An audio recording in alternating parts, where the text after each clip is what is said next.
ഇന്നത്തെ നമ്മുടെ സ്പെഷ്യൽ എന്ന് പറയുന്നത് വളരെ ഈസിയും ടേസ്റ്റിയുമായിട്ട് എന്നാൽ വെറൈറ്റിയുമായിട്ടുള്ള ഒരു മുട്ട വറവലിൻ്റെ റെസിപ്പിയാണ്. ഇതുവരെ നിങ്ങൾ ആരും ഇതുപോലെ ഉണ്ടാക്കിയിട്ടില്ലെങ്കിൽ തീർച്ചയായിട്ടും ഒന്ന് ഉണ്ടാക്കി നോക്കുക. നിങ്ങൾക്ക് എല്ലാവർക്കും ഇഷ്ടപ്പെടും. നിങ്ങളിത് കാണുമ്പോൾ തോന്നും അല്പം സ്പൈസി ആയിട്ടുള്ളതാണെന്നല്ലേ, പക്ഷേ ഇതൊരുപാട് എരിവൊന്നുമില്ല കേട്ടോ. നമുക്ക് ആർക്കും കുട്ടികൾക്കാണെങ്കിലും കഴിക്കാൻ പാകത്തിനുള്ള എരിവ് മാത്രമേ ചേർത്ത് കൊടുത്തിട്ടുള്ളൂ. അപ്പോൾ ഇത് എങ്ങനെയാണ് തയ്യാറാക്കേണ്ടതെന്ന് നമുക്കൊന്ന് നോക്കിയാലോ. അപ്പോൾ ഇതിനായിട്ട് ഞാനിവിടെ ഒരു സവാള ഒന്ന് കട്ട് ചെയ്ത് വെച്ചിട്ടുണ്ട്. പിന്നെ ഒരു 3-4 വെളുത്തുള്ളിയും ഒരു ചെറിയ കഷ്ണം പിഴിപുളിയും എടുത്തിട്ടുണ്ട്. പിന്നെ കുറച്ച് കറിവേപ്പില. അപ്പോൾ മുട്ട വറവലാകുമ്പോൾ നമുക്ക് എന്തായാലും മുട്ട ആവശ്യമാണല്ലോ. അപ്പോൾ ഞാനിവിടെ മുട്ട വറവലിന് വേണ്ടിയിട്ട് 3 മുട്ടയാണ് എടുത്തിരിക്കുന്നത്. അതായത് കോഴിമുട്ടയാണ്. നിങ്ങൾക്ക് കോഴിമുട്ടയോ താറാമുട്ടയോ ഏതാണോ ഇഷ്ടമുള്ളത് എടുക്കാം. ഞാനിവിടെ ഈ ഒരു റെസിപ്പി ഉണ്ടാക്കുന്നത് അല്പം ഡിഫറൻ്റ് ആയിട്ടാണ്. അതുകൊണ്ടാണ് നമ്മളിതിലേക്ക് വെളുത്തുള്ളിയൊക്കെ ചേർത്ത് കൊടുക്കുന്നത്. പിന്നെ കുറച്ച് പൊടികളൊക്കെ നമ്മളിതിലേക്ക് ആഡ് ചെയ്ത് കൊടുക്കുന്നുണ്ട്. ആദ്യം തന്നെ നമുക്ക് ഈ സവാളയും വെളുത്തുള്ളിയും കറിവേപ്പിലയും അതുപോലെ ആ പിഴിപുളിയും എല്ലാം കൂടി ഒന്ന് ചതച്ചെടുക്കണം.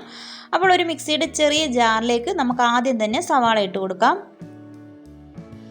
ഈ സവാളയും പിഴിപുളിയും വെളുത്തുള്ളിയും കറിവേപ്പിലയും എല്ലാം കൂടി നമുക്ക് ഒരുപാട് അങ്ങ് അരഞ്ഞു പോകാതെ തരിതരിയായിട്ട് വേണം ചതച്ചെടുക്കാനായിട്ട്. മിക്സിയിലിട്ട് നമ്മൾ ചതച്ചെടുക്കുമ്പോൾ പ്രത്യേകം ശ്രദ്ധിക്കണം, അരഞ്ഞു പോകാതെ. അപ്പോൾ കറിവേപ്പില വരെ നമ്മളിവിടെ ഇട്ട് കൊടുത്തിട്ടുണ്ട്. ഇനി ഇതിലേക്ക് ആവശ്യത്തിനുള്ള പൊടികൾ ചേർത്ത് കൊടുക്കുകയാണ്.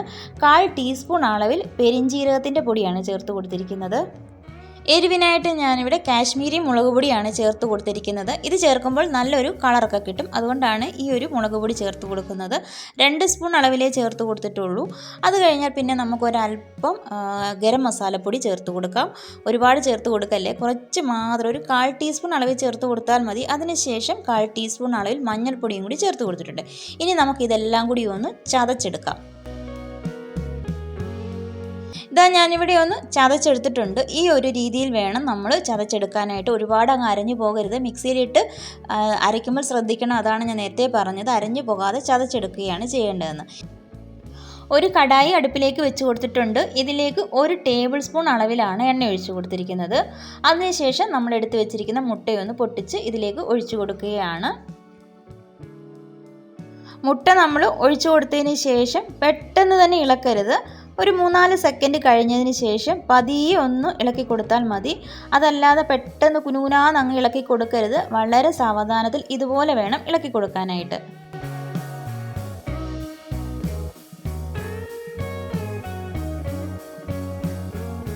ഞാനിവിടെ വളരെ സാവധാനത്തിലാണ് ഇളക്കി കൊടുക്കുന്നത്. സ്പീഡിലിട്ട് കാണിക്കുന്നതേ ഉള്ളൂ.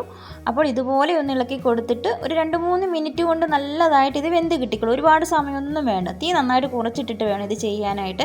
അതല്ലെങ്കിൽ പെട്ടെന്ന് ഇത് അടിയിലൊക്കെ പിടിച്ച് കരിഞ്ഞു പോകും. അപ്പോൾ നമ്മളിതാ നന്നായിട്ടൊന്ന് വേവിച്ചെടുത്തിട്ടുണ്ട്. മുട്ടയൊക്കെ നന്നായിട്ട് വെന്ത് കിട്ടിയിട്ടുണ്ട്. ഇനി ഇതിലേക്ക് കുരുമുളക് പൊടിയാണ് ചേർത്ത് കൊടുത്തിരിക്കുന്നത്. നമ്മൾ വീട്ടിൽ തന്നെ പൊടിച്ച മുളക് പൊടി, കുരുമുളകിൻ്റെ പൊടിയാണ് ചേർത്ത് കൊടുത്തിരിക്കുന്നത്.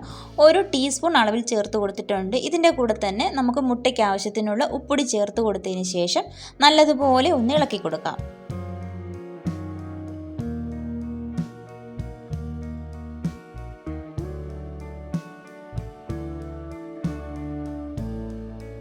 വെറും 2 മിനിറ്റ് മാത്രം മതി. ഇതുപോലെ ഒന്ന് ഇളക്കി കൊടുത്തതിന് ശേഷം നമുക്കൊരു പ്ലേറ്റിലേക്ക് മാറ്റി കൊടുക്കാം. ഇനി അതേ കടായിലേക്ക് ഞാനിവിടെ കുറച്ച് എണ്ണയുടെ ഒഴിച്ചു കൊടുക്കുന്നുണ്ട്. അതായത് 1 ടേബിൾ സ്പൂൺ അളവിൽ ചേർത്ത് കൊടുത്താൽ മതി. ഒരുപാട് എണ്ണയുടെ ആവശ്യമൊന്നുമില്ല ഇനിയും. അതിനുശേഷം 1/2 ടീസ്പൂൺ അളവിൽ കടുകാണ് ചേർത്ത് കൊടുത്തിരിക്കുന്നത്.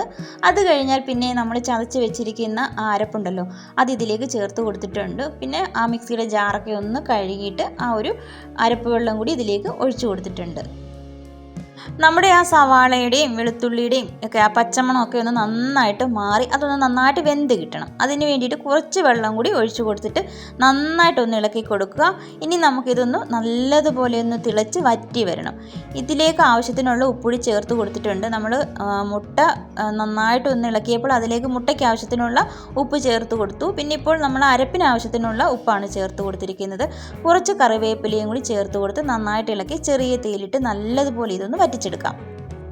ഇപ്പോൾ ഈ അരപ്പിലെ ആ വെള്ളമൊക്കെ നന്നായിട്ട് വറ്റി വന്നിട്ടുണ്ട്. അത് കഴിഞ്ഞാൽ പിന്നെ നമുക്കിതിലേക്ക് മുട്ട ചേർത്ത് കൊടുക്കാം. അപ്പോൾ മുട്ട ഇട്ട് കൊടുത്തിട്ടുണ്ട്. ഇനി നല്ലതുപോലെ ഒന്ന് ഇളക്കി കൊടുക്കാം.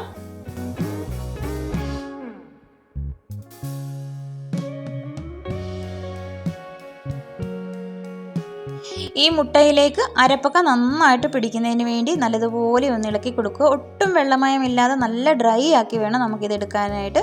ഒരു 2-3 മിനിറ്റ് കൊണ്ട് നമുക്കിത് നല്ലതായിട്ട് ഡ്രൈ ആയി കിട്ടിക്കോളും. അപ്പോൾ ഇതുപോലെ ഒന്ന് ആയി കിട്ടിയാൽ മതി. ഇത്രയേ ഉള്ളൂ. അപ്പോൾ നമുക്കിനി വേറൊരു പ്ലേറ്റിലേക്ക് മാറ്റിയെടുക്കാം.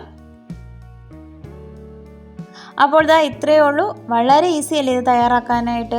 നമ്മൾ ചോറിൻ്റെ കൂടെയൊക്കെ കഴിക്കുമ്പോൾ പെട്ടെന്ന് ഒരു സൈഡ് ഡിഷ് ഉണ്ടാക്കാനായിട്ട് ഇതുപോലെ ഒന്ന് മുട്ട വെച്ചിട്ട് തയ്യാറാക്കി എടുത്താൽ മതി. വളരെ ടേസ്റ്റിയുമാണ്.